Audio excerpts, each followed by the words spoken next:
Don't slack off, you useless wife. Don't use morning sickness as an excuse.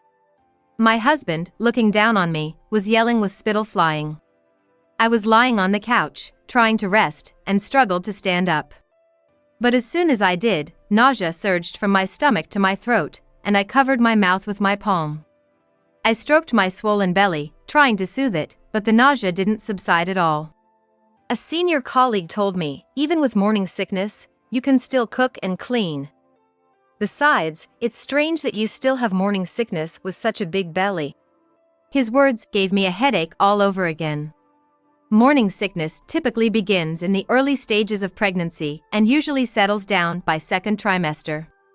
However, about 20% of women, like me, continue to suffer from it even after that. My husband has been directly told this by the doctor. Yet, he still treats me as a useless wife, slacking off in household chores using morning sickness as an excuse. You believe your colleague's words over the doctor's, over watching me suffer right in front of your eyes. As I felt overwhelmed by helplessness, my husband, who was looking down on me, suddenly fell silent and walked behind the couch where I was lying. Then he started kicking my back, trying to knock me off the couch. Stop it. It hurts, please stop. Dull thuds echoed from my back. If I fell off the couch, my belly would hit the floor. If I turned around, his kicks might hit my belly directly. As I panicked, not knowing what to do, suddenly a woman's voice rang out. Are you okay? The woman, an experienced mom I had recently become friends with, gently touched my back and slowly helped me up. As I felt the warmth of her hands, tears welled up in my eyes. Looking up at her, I saw my husband behind her, shaking all over and as pale as I've ever seen him. I'm Emily, 29 years old and currently pregnant. I work for a cosmetics company, but I'm on early maternity leave. This is because I've been suffering from morning sickness for almost the entire pregnancy. While many people say morning sickness only occurs in the early stages, I'm still struggling with it in the late stages of pregnancy. I haven't gained weight, and my health isn't great. I've even discussed hospitalization with my doctor. While it's not common, there are a certain number of women who go through this. Since the early stages of my pregnancy, I've often been unable to manage household chores. There's nothing I can do to stop the morning sickness, but my husband has been growing increasingly frustrated with me. My husband is Michael. 2 years older, and we went to same high school. We met in high school, where I was the manager of the soccer team. We didn't talk much back then. We started dating after a soccer team alumni gathering. After dating for about 2.5 years, we got married when I was 26. I didn't know much about him until we started dating, but I remember thinking he was a genuinely straightforward person.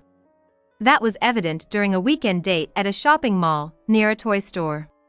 There was a play area for kids, and some toys were laid out. The children playing there all seemed happy, each finding their favorite toy to play with. I thought to myself that placing these samples might lead to sales, and it's also a good way for the store to find out what interests children, making it effective from a marketing standpoint. Hey, that's a toy from my company. He works at a toy manufacturer, and some of the toys in that area were from his company. It feels good to see them play happily. It makes me feel like it was worth making them. Michael's expression was one of happiness as he watched the children play with the toys. I never thought he would change so much after I got pregnant and started having morning sickness. I was impressed by his dedication to his job. I had thought that because Michael was such a person, there would be no worries even after having a child. But once I got pregnant and the morning sickness began, Michael started to frown. The severity of my morning sickness made it impossible to lead a normal life. I couldn't even sleep properly. I often had to get off the train during my commute due to nausea and started experiencing symptoms similar to anemia. Household chores became particularly difficult, moving around for cleaning was painful, and cooking was impossible due to constant nausea. Since I used to do most of the chores, naturally, our daily life was affected.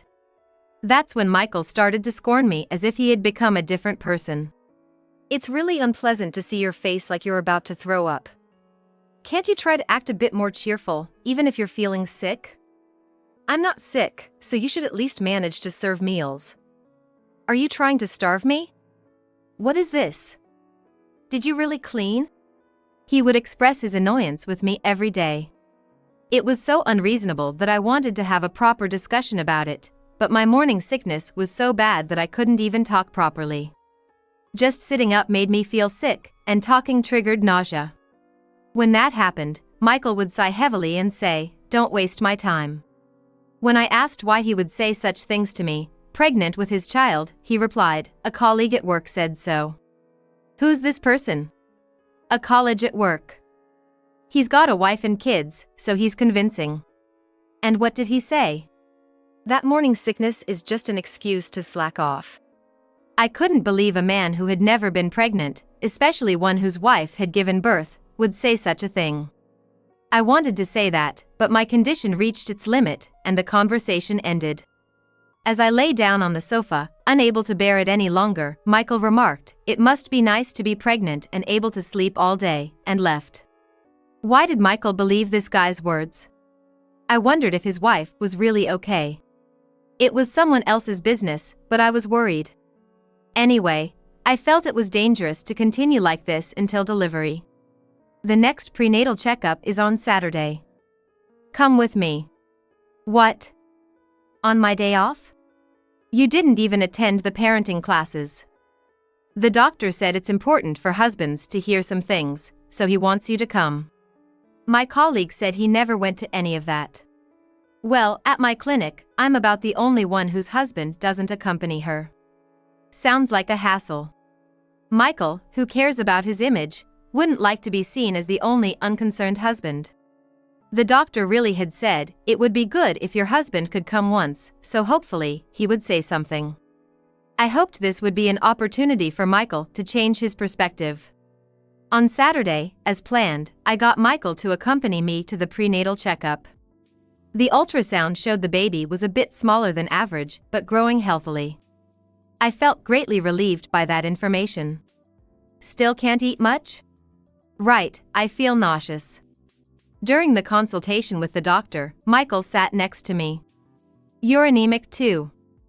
Just take it easy. Yes, the morning sickness hasn't stopped. As your belly gets bigger, you might still feel sick. Will it continue until delivery? Some women do experience it until the last month. Is that so? I was only about 3 weeks away from my due date. The thought of feeling even worse was unbearable. Michael, please help your wife stay as rested as possible.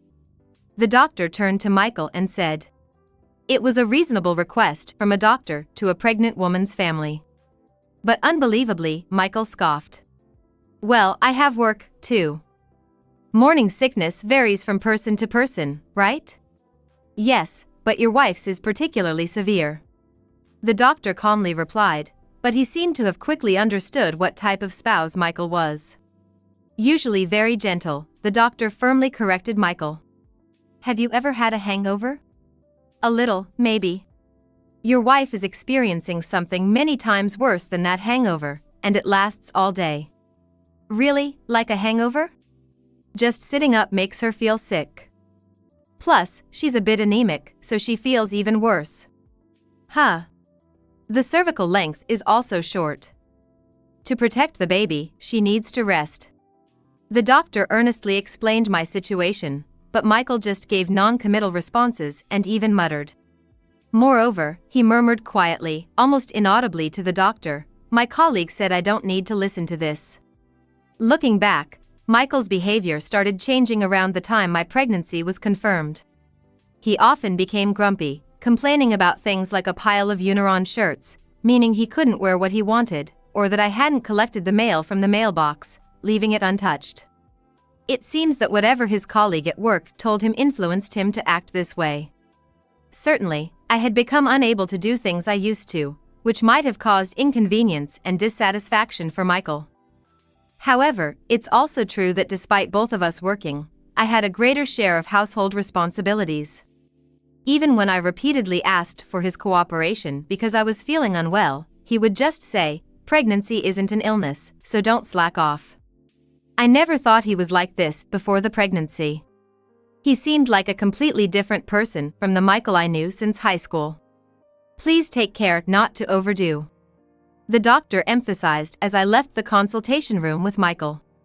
Colleague at work said doctors exaggerate, so there's no point in listening. When I heard Michael say that as we sat on the waiting room sofa, I really thought it might be hopeless. He wouldn't understand my situation even after seeing it. Even when explained by the doctor, Michael wouldn't listen.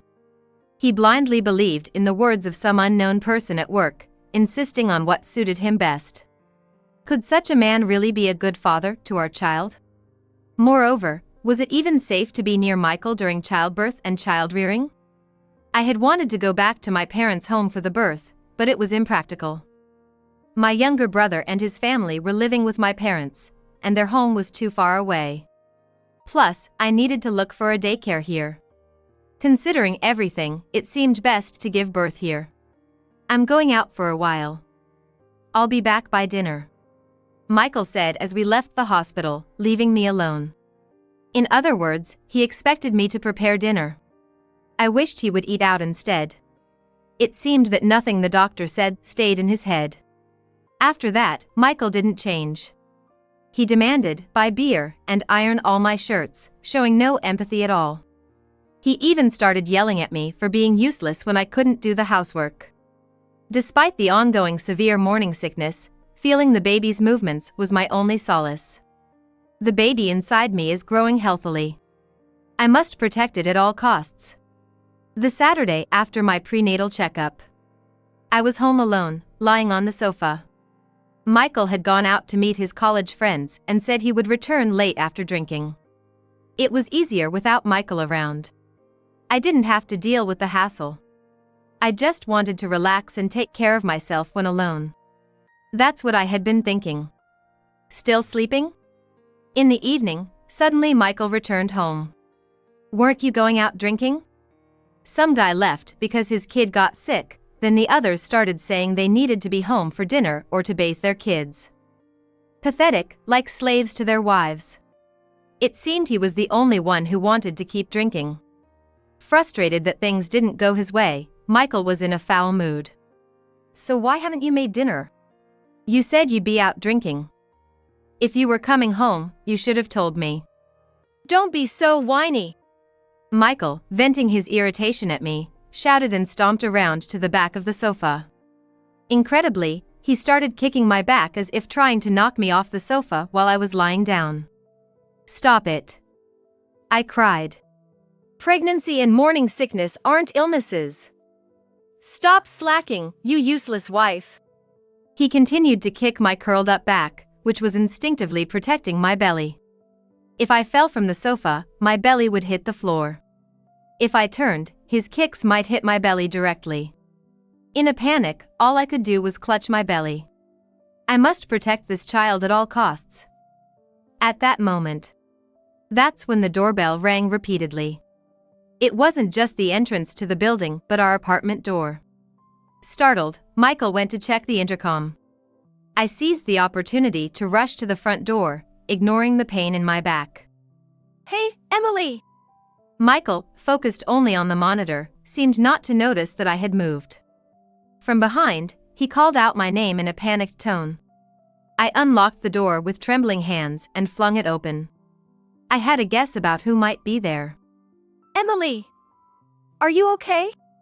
Jennifer, please help me! Jennifer. Michael muttered in shock behind me. And for good reason. Standing at the opened front door was Jennifer. After all, she was Michael's boss. I had met Jennifer about 2 months ago. While shopping at a nearby supermarket, I suddenly became so unwell that I couldn't move. I was unable to move a single step, fearing a blackout from anemia. Just then, Jennifer approached and said, "Are you okay? I'll support you. Let's move slowly to a seat where you can sit down." She firmly grasped my shoulder to help. She was a lifesaver. If it weren't for her, I might have passed out right there. The person who helped me at that time was Jennifer. I also had terrible anemia during my pregnancy. Jennifer, who had taken me to the nearest bench sofa, stayed by my side until I recovered. When I finally managed to thank her, she responded with a smile, saying those words. Jennifer must be in her 40s, I guess. She mentioned her high school-aged son was in a dormitory nearby. As a more experienced mother, I wanted to express my gratitude properly and asked for her contact information. That's how my interaction with Jennifer began. She and I bonded over our shared experience as soccer team managers in high school and eventually discovered she was Michael's boss. Jennifer had been concerned about my health, occasionally bringing me fruits I could eat. She had been visiting our home several times. Michael didn't know about this. This was because Jennifer had asked to keep our meetings quiet from Michael. Lately, Michael's behavior has been unacceptable. He's been influenced by this guy at work, disrespecting female colleagues. Are you okay, Emily? Jennifer had guessed that if Michael found out about our friendship, he would probably persuade me not to meet her again. She thought he would panic if he knew his boss was aware of his behavior towards me. But I had already told her everything. That's why Jennifer had said, "I'll help you anytime," and I had kept that in mind, thinking I could rely on her if things got too difficult. What happened just now? Jennifer asked as we sat on the sofa.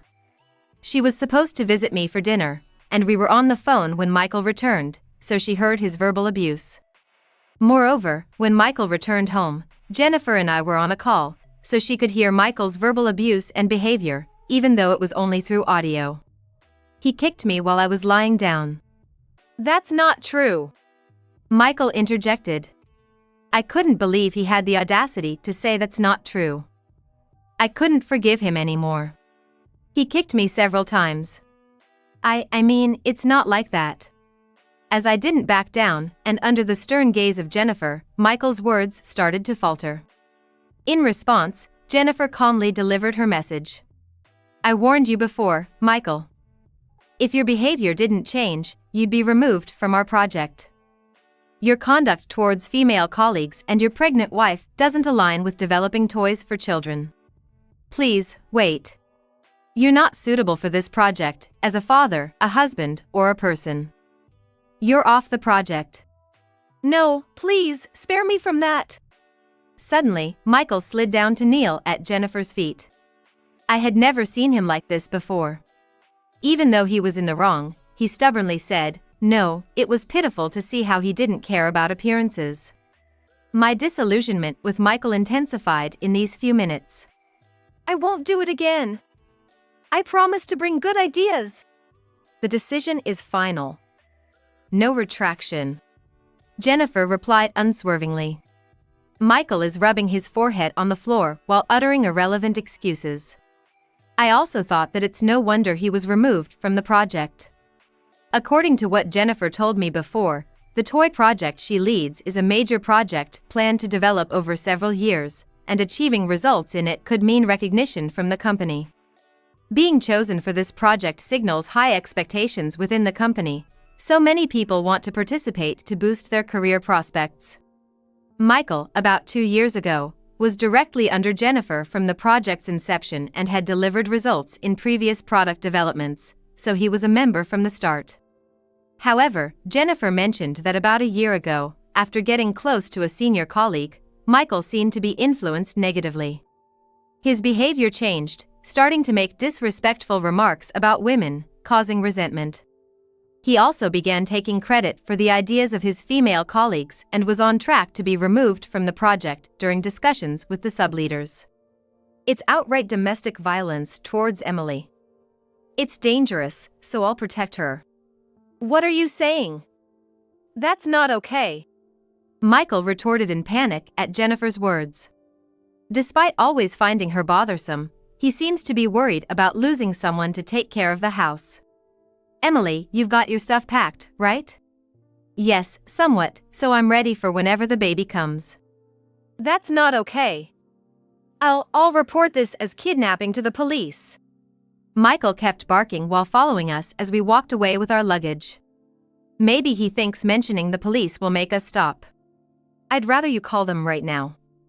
I'll just tell them I protected her because her husband kicked her. I'm sorry. Please rethink this, Jennifer. Michael frantically followed us to the entrance. But I knew he wouldn't chase us outside. A man as vain as Michael wouldn't do something so undignified. So once we're out the door, we're free. I'll behave. I won't do it again. It's okay. So please don't remove me. As expected, Michael was groveling in the hallway while we put on our shoes. He didn't chase us outside or show any remorse for his actions towards me, just desperately begging his boss for self-preservation. Pathetic. I never knew he was this kind of person. Michael fell silent as I opened the front door with a click. I'm getting a divorce. I'll hire a lawyer. I just said that with closing the front door. Michael was looking at me, his face twisted. I locked the door from the outside and started walking with Jennifer. After leaving the house, I ended up staying at Jennifer's place. She and her husband live in a house with spare rooms, as it's just the two of them, so they kindly offered me a place. However, being pregnant and needing to think about postpartum life, I needed to establish a stable living situation quickly. I started looking for a room I could move into right away, preferably near the hospital where I planned to give birth, to prepare the best environment for it. Jennifer and her husband even offered to help with the move. I really can't thank them enough. Meanwhile, Michael insists that he will absolutely not divorce. I've been avoiding his calls to leave a paper trail and have been communicating in writing, but he keeps sending lengthy, self-centered messages. If we divorce, it'll look bad. If everyone knows we're a happy couple, it'll improve my image, so I absolutely won't divorce. Apologize to Jennifer for admitting you were wrong, make it right so I can get back on the project. It's your fault. My colleague is also angry, so apologize to him too. To be honest, I couldn't understand the meaning behind what he was saying. Was he really serious? I couldn't comprehend why he had such thoughts. In any case, Michael was desperate. That's because Jennifer immediately informed the project members about removing Michael as soon as she returned home that day. This meant being excluded from the career path and was humiliating for Michael, who had been boasting about his competence. Furthermore, the reasons for his removal included behaviors that could be categorized as harassment towards female project members, domestic violence against his wife, and his frequent inability to judge right from wrong. These reasons had spread quickly, and Michael had garnered a terrible reputation. Originally, Michael had boasted everywhere that he was selected for the project because he was a rising star. However, his actions were far from those of a rising star, and everyone understood that.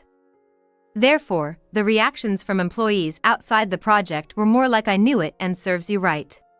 Michael may want to redeem himself somehow, but it's probably futile. I had no obligation to listen to Michael's incomprehensible arguments. It might be better to proceed with divorce mediation sooner rather than later. I need to find a lawyer and get things moving quickly. While staying at Jennifer's house, helping with house hunting and arranging for a lawyer. The doorbell rang at Jennifer's house. Jennifer went to check the outside camera and muttered them. Could it be Michael? Jennifer. It's okay. Just wait a moment. Jennifer left me in the living room, where we were working together, and stepped outside. I heard the front door open and then close. After a while, the door burst open again, accompanied by several loud voices. The first to enter was a man I didn't recognize. Michael and Jennifer followed by. This the wife? Yes. Don't move any further. I'll call the police for trespassing. Upon Jennifer's words, phone in hand, the two men stopped dead in their tracks. They had evidently forced their way in. It's okay, Jennifer. We just came to talk. The stranger said with raising his hands. He was about Michael's age and had a smug, unpleasant grin. He was grinning and freaked out. Listen to what he has to say. Emily. I realized this must be the senior colleague Michael often mentioned. The man cleared his throat exaggeratedly before beginning to speak. First off, a wife should fully support her husband. You can't just slack off using excuses like feeling sick or morning sickness. Understand? He started lecturing me eventually. Just like Michael, nonsensical. If you don't take care of yourself and serve your husband, you'll be left. Women need men to survive, so you better work hard not to be abandoned. And yet you defy your husband? You're greatly mistaken. You better apologize to Michael and make up. I was horrified at his antiquated thinking. We were on completely different wavelengths. There's no way we could have a reasonable conversation. I felt paralyzed, as if encountering something unfathomable. You're lucky your wife hasn't left you. My wife knows her place. Jennifer, you're too bossy for a woman, always interfering. They started arguing. Jennifer's ability to respond logically and calmly was impressive. I admired her capability. Even though it might be misplaced in this situation. It's hard to take seriously someone who barges into another's home so rudely. We said we're visiting, didn't we? You accessed our address through company records, didn't you? Threatened someone? That's against the rules, accessing personal information. It's not like that. Michael can't do anything alone, so he brought backup to try and force his way. Michael stiffened when Jennifer pointed out suddenly. Two men teaming up to trespass without an appointment, trying to coerce by sheer force. It's true what they say, the weaker the dog, the louder its bark. Jennifer snorted through her nose with a smirk. Her clearly provocative words made me more worried. Despite being in a position of power, she was facing two men. Excuse me? Is that all you got to say? Cowards should run away before they get reported, Jennifer challenged them. What? Michael and the senior colleague visibly lost their temper. Just then, the door behind them burst open with a loud crash. Everyone froze, shocked by the sound and force. It was at the back of the living room. Who was standing there was Jennifer's husband. A towering figure over 6.6 feet tall and weighing over 200 pounds, muscular and imposing. Only his mouth was visible above the door frame. As he slowly moved and bent down to pass under the frame into the living room, Michael stumbled and fell on his behind. He looked up at Jennifer's husband with unfocused eyes, trembling and foaming at the mouth. Ah! Michael and the senior scrambled out of the room, shouting and rolling over each other. They eventually left the house, and all was silent. Jennifer, don't provoke them too much. It's dangerous. They're not as tough as they talk, and I knew you'd come to help. Even so, you never know. Okay. Jennifer and her husband had a great relationship. He was a former football player with enough talent to be considered for corporate teams. His physique is impressive and matches his background, making him look very intimidating. However, in reality, he is incredibly kind and has a great sense of humor. He's always full of consideration for Jennifer, and it's evident that she trusts her husband deeply. Last night, watching them eat dinner together, I thought they were such a wonderful couple. In the end, I stayed at Jennifer's house for 3 nights. I feel like I've become even closer to Jennifer. She seems like a real sister to me, or even like a best friend I've had for a long time. We hurriedly decided on a new place to move into, and while Michael was at work, I moved my belongings with Jennifer's help. The people who helped me at that time were Jennifer's husband's football friends. Some of them worked for moving companies, and they were introduced to me. With their availability and willingness to help, the move was done easily and at a low cost. Later, Jennifer told me about Michael and his colleague. They had threatened someone in HR to get her personal information, causing a big issue at the company. Already unpopular, their reputation plummeted. I heard that Michael and that man, having tarnished their reputations, were not only shunned by the project team members but also couldn't even get proper greetings from other employees at the company. They tried spreading false rumors about Jennifer, but it only led to more disdain. The issues were dealt with severely at the company, resulting in pay cuts, demotions, and transfers for both. Feeling uncomfortable at the company, both resigned. Regarding Michael, his domestic violence and punishment at work reached his parents, especially infuriating his FIL, who disowned him. Unable to afford the apartment planned for 2 incomes and unable to return home, Michael moved in with that guy, who lives with his wife and baby. This led to his wife reaching her limit. Despite being treated poorly before, his wife left him after he brought Michael, a jobless stranger, to live in their house without her consent. The situation escalated into a major fight between two of them, leading to Michael being kicked out quickly. Alone and desperate, Michael started job hunting, but due to his skewed perceptions, he continued to face rejections. The divorce process was initiated with a lawyer, and the settlement was finalized through mediation. Michael kept insisting he wouldn't divorce, but the evidence of his verbal and physical abuse and his extreme beliefs led to the mediator's conclusion that going to court wouldn't change the outcome. We agreed on a settlement for mental anguish, child support, and division of property, with everything legally documented. Michael's parents promised to take responsibility for him despite disowning him, ensuring he would pay the agreed amounts once he found an employment. Since it's been made clear that his wages would be garnished if necessary, he'd likely want to avoid the dishonor of that happening at his workplace, so he should make the payments as agreed. After the divorce, Michael once showed up at my new apartment. He might have learned my address from the mediation documents and ambushed me at the entrance. However, a friend of Jennifer's husband, a large man, happened to live in the same building and accompanied me home from shopping, encountering Michael. Frightened, Michael hurried away and never approached me again. Probably, a friend of Jennifer's husband was also a large man, which I believe intimidated Michael. Michael remained pitiful until the end. Later, I gave birth to a daughter and returned to work after maternity leave. Working in a cosmetics company with many female and single employees, I found a supportive environment for balancing work and motherhood. About 5 years after my daughter's birth, my product line received high praise, becoming a hit and leading to my promotion. Considering my daughter's future, the pay raise was welcome, and I was determined to work harder when Michael suddenly called. I received a call on my smartphone from an unknown number, thinking it might be work-related, but it was Michael. "I heard you got promoted. Let's meet up, I'll consider remarrying you," he said as soon as I answered. His attitude was as unreasonable and condescending as ever. "Excuse me? So, return the alimony and child support. You should be grateful I'm offering to remarry you." Disappointed that he hadn't changed at all. Even if he had shown remorse, there would be no chance of remarrying, but it's astonishing how little he has changed. I switched the call to video. And I handed the phone to my current husband. "What? What do you want with Emily?"